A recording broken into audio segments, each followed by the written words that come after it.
Bangladesh Indian students का top priorities रहता है for pursuing their MBBS degree. पर क्या आपके पास एक प्रॉपर इंफॉर्मेशन है बांग्लादेश के बारे में?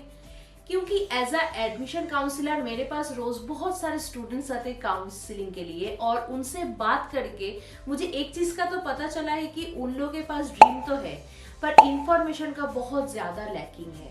क्योंकि सिर्फ बजट या फिर इंफ्रास्ट्रक्चर के बेसिस पे आप एक फॉरेन कंट्री को कैसे चूज कर सकते हैं for pursue your MBBS degree, क्योंकि उनके लिए आपके पास एक प्रॉपर इंफॉर्मेशन एंड गाइडेंस रहना बहुत ज्यादा इंपॉर्टेंट है। क्योंकि मार्केट में ऐसे बहुत सारे कंसल्टेंसीज है जो आपको अच्छी अच्छी बातें सुना के या फिर बहका के आपका एडमिशन करवा भी देंगे, और आप भी जल्दबाजी में रहेंगे, आप भी एडमिशन ले भी लेंगे क्योंकि सीट का मैटर है ना, मतलब सीट अगर निकल जाए तो। पर मैं आपको बोलूंगी कि एडमिशन लेने से पहले आपको एक चीज के बारे में ध्यान रखना है कि आप जिस कंट्री में भी जा रहे हैं उसके बारे में आपके पास एक प्रॉपर इंफॉर्मेशन एंड गाइडेंस आप रख लीजिए। अगर आपका कोई भी डाउट है वो आप आपके काउंसलर से पूछ लीजिए, फिर आप एडमिशन ले लीजिए। But don't worry, प्रांतिक Educare is with you from counseling process to admission process and from admission process to visa procedure, आपको एक complete guidance provide करने के लिए। हेलो स्टूडेंट्स, मैं हूँ सम्राज्ञी एंड आज के इस वीडियो में मैं डिस्कस करने जा रही हूँ टॉप 5 ऐसे पॉइंट्स के बारे में जो आपको अवॉइड करना है जब आप बांग्लादेश में एमबीबीएस एडमिशन लेने जा रहे हैं। सो अगर आप इस चैनल पे न्यू है तो सब्सक्राइब कर लीजिए for more such video. Point number 1, incomplete और इनएक्यूरेट एप्लीकेशन। आपको इंश्योर करना है कि आप सारा रिक्वायर्ड डॉक्यूमेंट्स सही से सबमिट कीजिए, क्योंकि ऑलरेडी आपको पता है कि सेशन 24-25 का जो एप्लीकेशन प्रोसेस है वो 5 दिसंबर 2024 से शुरू हो चुका है। तो आप जब आपका एप्लीकेशन फॉर्म जो है वो जब आप फिलअप कर रहे हैं, फिलअप करने के बाद आप एक बार उसको डबल चेक कर लीजिए फॉर एक्यूरेसी पर्पस। जैसे कि आपका कॉन्टैक्ट नंबर, आपका मेल आईडी जो है वो आप थोड़ा सही से देख लीजिए, क्योंकि फर्दर अगर कोई भी अपडेट आने वाला है, मतलब बीएमडीसी से अगर कोई भी अपडेट आने वाला है तो वो आपका registered number and mail ID पे ही आएगा। सेकेंडली, अगर मैं डॉक्यूमेंट्स का बात करूं तो आपको एक चीज ध्यान में रखना चाहिए कि बाद में अगर पता चला कि आपने जो डिटेल्स आपका एप्लीकेशन फॉर्म में फिलअप किया है उसके साथ अगर आपका रियल डॉक्यूमेंट्स का अगर अलग अलग मिल जाए या फिर कोई भी डिफरेंस मिले तो आपका फॉर्म को कैंसिल किया जाएगा और आप इस साल फिर से आप एडमिशन नहीं ले पाएंगे। तो अब जब फिलअप कर रहे हैं जो आपका डॉक्यूमेंट्स में दिया हुआ है वही आप फिलअप कीजिए, तो फिर बहुत अच्छा रहेगा। एंड लास्टली, आप जब अप्लाई करने जा रहे हैं बांग्लादेश में, सबसे पहले जो आपको चेक करना है वो है आपका एलिजिबिलिटी क्राइटेरिया, मतलब आप एलिजिबल है या नहीं है फॉर सेशन 2024-2025 के लिए। एंड इस सेशन में आपका एलिजिबिलिटी क्राइटेरिया क्या है, आपका डॉक्यूमेंटेशन प्रोसेस क्या रहेगा, आपका एप्लीकेशन फॉर्म आप कैसे फिलअप कर सकते हैं या फिर फिलअप करने के बाद आपको कैसे सबमिट करना है, इस सब के ऊपर एक डिटेल्ड वीडियो ऑलरेडी हमारे चैनल पे है, तो उसका लिंक मैं डिस्क्रिप्शन पे मेंशन कर रही हूँ, तो आप वो वीडियो जाके एक बार पहले चेक कर लीजिए, तो फिर आपको पता चल जाएगा कि आप एलिजिबल है या नहीं है। Point number 2, lack of research on medical colleges.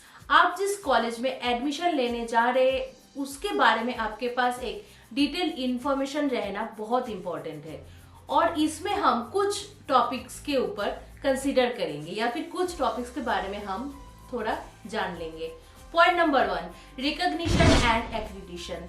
आपका कॉलेज एनएमसी एंड WHO से अप्रूव्ड है या नहीं है, ये आपको सबसे पहले जान लेना है, क्योंकि एनएमसी गेजेट 2021 के अनुसार अभी सारे फॉरेन कंट्रीज का कोर्स ड्यूरेशन बोलिए या फिर स्टडी मटेरियल्स या फिर स्टडी जो टॉपिक है उसके बेसिस पे अभी पढ़ाया जा रहा है। तो आपको ये चीज सबसे पहले जानना है कि आपका कॉलेज एनएमसी एंड WHO से अप्रूव्ड है या फिर नहीं है।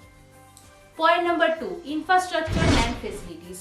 आपका कॉलेज आपको कौन सा इंफ्रास्ट्रक्चर या फिर फैसिलिटीज, कैसा फैसिलिटीज आपको प्रोवाइड कर रहा है, ये भी आपको जान लेना है। पॉइंट नंबर 3 जो है student and teacher ratio.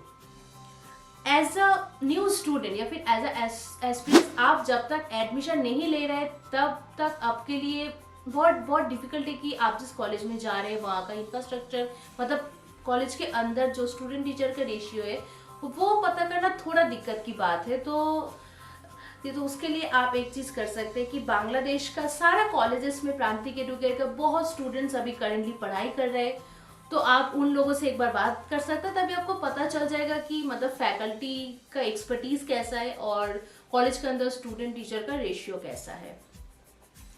Point number 4 जो सबसे इम्पोर्टेंट है clinical exposure and training facilities, क्योंकि यूजी का थर्ड ईयर बोलिए या फिर यूजी का जो फाइनल ईयर होता है वो पूरा बेस्ड रहता है प्रैक्टिकल के ऊपर।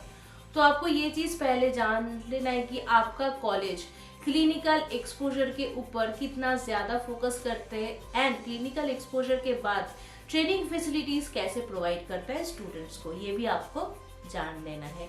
एंड लास्ट पॉइंट जो है आपका लोकेलिटी एंड एक्सेसिबिलिटी। आप जिस कॉलेज में पढ़ रहे हैं, चाहे वो ढाका में लोकेटेड हो या फिर राजशाही में या फिर सिलेट में या फिर चिटागोंग में, आप जहाँ पर रह रहे हैं मतलब आपका हॉस्टल जहाँ पर है या फिर आपका कॉलेज जहाँ पर है, वहाँ से आपका नियरेस्ट रेलवे स्टेशन कौन सा है, आपका नियरेस्ट एयरपोर्ट है, ये आपको थोड़ा जान लेना है ताकि आपको जर्नी करने में मतलब आपको अप डाउन करने में ज़्यादा दिक्कत ना हो। Point number 3 failure to meet eligibility criteria. आप जिस कॉलेज में एडमिशन लेने जा रहे हैं सबसे पहले आपको उस कॉलेज का एलिजिबिलिटी क्राइटेरिया को जान लेना है, क्योंकि जैसे ही मैंने आपको बताया कि ऑलरेडी बीएमडीसी से एक एलिजिबिलिटी क्राइटेरिया का डिटेल्स पब्लिश हो चुका है, फिर भी कॉलेज वाइज एलिजिबिलिटी क्राइटेरिया अलग अलग हो भी सकता है, तो उसके बारे में आपको पहले ही जान लेना है। ये एलिजिबिलिटी क्राइटेरिया में 3 चीज सबसे ज्यादा आएगा। सबसे पहले आपका एकेडमिक क्वालिफिकेशन, मतलब आपका 10+2 का क्वालिफिकेशन स्कोर क्या है वो आपका देखा जाएगा। पॉइंट नंबर 2 आपका एज रिक्वायरमेंट, एज आपका 17+ होना मैंडेटरी है। एंड पॉइंट नंबर 3 जो है लैंग्वेज प्रोफिशिएंसी। बांग्लादेश का मीडियम ऑफ टीचिंग इंग्लिश है जैसे कि इंडिया में भी है, तो उसमें आपको ज्यादा दिक्कत नहीं होने वाला है। Point number 4 lack of transparency about finance.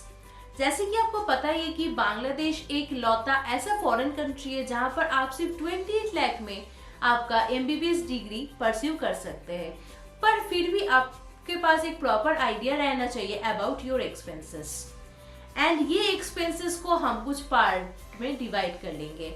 सबसे पहले आपका आएगा स्टडी कॉस्ट, जिसमें इंक्लूड रहेगा आपका tuition fees and admission fees. Next आपका रहेगा living cost and other miscellaneous cost. Bangladesh में आपको एक फैसिलिटीज मिल जाएगा जो अदर्स कंट्रीज में नहीं मिलता है, वो है कि कॉलेजेस के साथ साथ ही आपको हॉस्टल फैसिलिटीज भी मिल जाएगा। मतलब आपका जो ट्यूशन फीस रहेगा उसमें आपका हॉस्टल फीस इंक्लूड रहता है, तो इसमें आपका लिविंग कॉस्ट भी सेफ हो जाता है। तो ये एक बहुत ही अच्छा पॉइंट है बांग्लादेश के लिए। एंड सेकेंडली, जब आप कॉलेज में सारा फाइनेंशियल प्रोसेस कर रहे हैं उसका जो सारा डॉक्यूमेंट्स आपको मिल रहा है, जैसे कि कॉलेज रिसिप्ट्स बोलिए या फिर बैंक का जो भी स्टेटमेंट्स है, वो आप ध्यान से आपके पास रख दीजिए, क्योंकि फर्दर अगर कॉलेज से मांगा जाए ताकि आप वो टाइम से सबमिट कर पाए। And lastly point number 5 failure to meet visa requirement. सबसे पहले तो आपको जानना है कि वीजा का रिक्वायरमेंट्स क्या क्या है उसके बारे में, एंड आपको ये भी इंश्योर करना है कि आपको स्टूडेंट वीजा का रिक्वायरमेंट एंड एलिजिबिलिटी क्राइटेरिया के बारे में भी जानना है, क्योंकि normal visa and student visa का एलिजिबिलिटी क्राइटेरिया कंप्लीटली अलग होता है, तो आपको उसके बारे में भी डिटेल्स में जानना है। एंड लास्टली, आप आपका वीजा जितना जल्दी हो आप अप्लाई कर दीजिए ताकि आपका अराइवल डेट से पहले आपके पास आपका वीजा आ जाए। सो स्टूडेंट्स, आई होप आपको पता चल चुका है कि बांग्लादेश में एडमिशन लेते वक्त आपको कौन सा 5 टॉपिक्स को कम्प्लीटली अवॉइड करना है। और अगर आपको फिर भी कोई क्वेरी है इस वीडियो के रिगार्डिंग, तो आप कमेंट सेक्शन में कमेंट कर दीजिए या फिर स्क्रीन पे दिए हुए नंबर पे कॉल या फिर व्हाट्सएप भी कर सकते हैं। So all the best wishes to you from Prantik Educare.